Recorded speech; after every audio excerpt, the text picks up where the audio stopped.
I gave birth to my daughter, Ember, 4 months ago.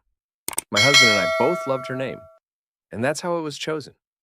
We announced the day she was born, and nobody said anything negative or gave a reason for us not to use it then. I say this because 3 days ago, my SIL, who is married to my brother, sat me down and asked me to change the name because it's the name of her stillborn daughter she had with her ex husband 7 years ago. She told me she tried to keep it quiet, but she couldn't let me keep calling my daughter Ember because it's such a painful reminder for her. She told me she really feels like we should change her name. I gently told Sil that my daughter was 4 months old and her name is on the birth certificate, and it would cost us to change it, so we will not. She told me she tried so hard not to say anything, and the fact she did eventually break and bring this up should show how hard this is for her and make me more willing to change the name for her sake. I told my husband about it afterward, and he felt the same way I did.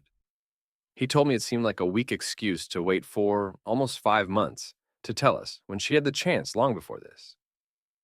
My brother found out about the conversation with his wife, and he reached out and told me she mentioned it to him 2 months ago and that she was battling with asking us to change the name since.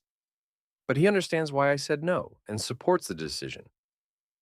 Yesterday, she reached out to me again and asked me if we had decided on a new name yet, and I told her my answer is still no, and she asked why, and I told her she waited 4 months to tell us. She became very angry very quickly and told me if she had lost my niece, my response would be different, and I should see this as her losing my niece because she would have been if she were alive.